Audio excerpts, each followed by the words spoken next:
అందంగా ఉండాలి అని ప్రతి ఆడపిల్లకి అనిపిస్తుంది, మగవారికి కూడా అనిపిస్తుంది. అలా అని అడ్డదారులు తొక్కుతూ ఒక పద్ధతి పాడు లేకుండా యూట్యూబ్ డాక్టర్లు చెప్పిన మాటలు విని మొఖాలు పాడు చేసుకుంటున్నారు. ఒక ఆవిడ యూట్యూబ్లో వచ్చిన ఇన్స్ట్రక్షన్స్ ఒక యూట్యూబ్ ఛానల్ పెట్టిన యూట్యూబర్ చెప్పిన మాట విని ముఖమంతా పాడు చేసుకుంది. ఆరోగ్యంగా ఉన్న చర్మాన్ని పెంట పెంట చేసుకుంది. ఎన్ని సర్జరీలు చేసినా కూడా ఆ ముఖం ఒరిజినల్గా రావట్లేదు. అసలు ఏంటి యూట్యూబర్స్ గోల? ఎందుకు ఇలా చేస్తున్నారు? వాళ్ళ వ్యూస్ కోసం వాళ్ళకు నచ్చింది వాళ్ళు చెప్తారు. పాల మీగడతో ఫేస్ ప్యాక్ వేసుకోండి అంటారు. పచ్చి పాలో వేడి చేసిన పాలో చెప్పరు, ఎందుకంటే వాళ్ళకే తెలియదు. పాలతో ఫేస్ ప్యాక్ అంటారు. ఆవు పాలో గేదె పాలో చెప్పరు.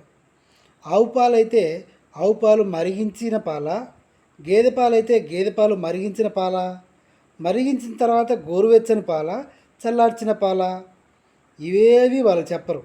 ఎందుకంటే అలా చెప్పడం వల్ల వాళ్ళకి వ్యూస్ వస్తాయి. ఆ వీడియోని మళ్ళీ మళ్ళీ వింటారు. వాళ్ళు అసలు డాక్టర్స్ కాదు.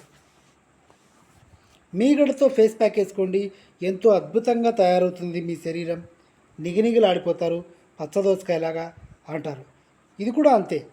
ఆవు పాల నుంచి వచ్చిన పెరుగు మీగడ, బర్రె పాల నుంచి వచ్చిన పెరుగు మీగడ, సరే బర్రె పాల పెరుగు మీగడ అనుకుందాం. జస్ట్ మీగడ అంటే ఏ మీగడ? పాల మీగడ, పెరుగు మీగడ? ఇది కూడా చెప్పరు, ఎందుకంటే వాళ్ళకే తెలియదు. ఎగ్గుతో ఫేస్ ప్యాక్ అంటారు. ఎగ్ వైటా ఎల్లోనా? ఇది కూడా చెప్పరు. ఏమీ చేత కాదు. కానీ మనకేం కావాలి? తొందరగా తెల్లగా అయిపోవాలి. మహేష్ బాబులాగా, అనుష్కలాగా, స్వీటీలాగా తెల్లగా అయిపోవాలి. అవ్వరు. యూట్యూబ్లో చెప్పినట్లుగా వింటే అవ్వరు. గోరువెచ్చని నీళ్ళతో మొహం కడుక్కోండి, మంచిగా మెత్తటి టవల్తో తుడుచుకోండి. నల్లగా ఉంటే ఏం? మీ మీద మీకు నమ్మకం లేదా? మీరు అందంగా ఉండరా? మీకంటే అందం తక్కువగా ఉన్నవాళ్ళు ఎవరు లేరా ఈ ప్రపంచంలో? ఇది మీ సెల్ఫ్ కాన్ఫిడెన్స్కి సంబంధించింది. మీకు అలా అనిపించదు. ఎక్కడికైనా ఫంక్షన్కి వెళ్తే వాడు నాకంటే బాగున్నాడేమో అన్న ఫీల్ మీకే వస్తుంది ముందు. మీకు అలా రావడం వల్లే మీరు అందంగా లేరేమో అనిపిస్తుంది. మీరు నవ్వుతూ స్టైల్గా హాయ్ అని పలకరించండి. మీకంటే అందగాడు ఎవడు? మీకంటే అందగతే ఎవరు? ఇలా ఉండదు. ఏ పెళ్ళికి వెళ్ళినా సరే ఆమె ఏం నగలు వేసుకుంది, ఆ నగలు ఆమెకి ఏం సెట్ అయ్యాయి, ఆ జుంకీలు ఆమెకి ఏం సెట్ అయ్యాయి, ఇదే నస. అందుకే మీరు ఇలాంటివన్నీ వాడినా తెల్లగా అవ్వరు. ఫెయిర్ అండ్ లవ్లీ అని ఒక పదార్థం ఉంది. అది ఒక చండాలం. పగలేసుకొని బయట తిరిగితే ముఖమంతా వేడికి జిడ్డు జిడ్డు, నైట్ పూసుకుంటే పని చేయదు. కొన్ని క్రీమ్స్ ఉన్నాయి.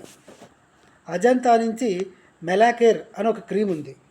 అది మచ్చల్ని పోగొడుతుంది. కానీ ఆ మచ్చలతో పాటు స్కిన్ లేయర్ కూడా పోతుంది. దాంట్లో హానికరమైన కెమికల్స్ ఉంటాయి. అందుకే దాన్ని వారంలో 2 లేదా 3 సార్లు మాత్రమే వాడాలి. మచ్చలు లాంటివి పోతాయి, వాటితో పాటు స్కిన్ కూడా పోతుంది. స్కిన్ మీద మంటలు వస్తాయి.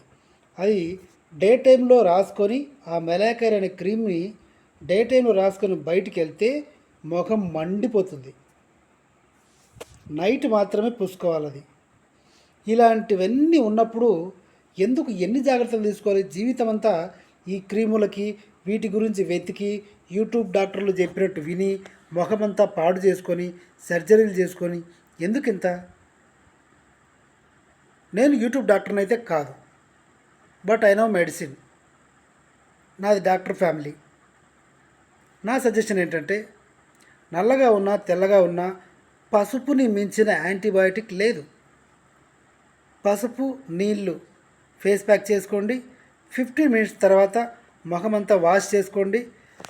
కలరు మీరు మారరు. జీవితంలో దేవుడిచ్చిన జన్మలతో పాటు వచ్చిన కలరు పోదు. కానీ మీ ముఖం కాంతివంతంగా ఖచ్చితంగా మారుతుంది పసుపుతో ఫేస్ ప్యాక్ వేసుకుంటే. ఏ క్రీములు వాడినా యూట్యూబ్లో చెప్పినట్టు విన్నా మీ చర్మం సర్వనాశనం అయిపోతుంది. ఈ వీడియోకి ఇంతే. Thank you so much.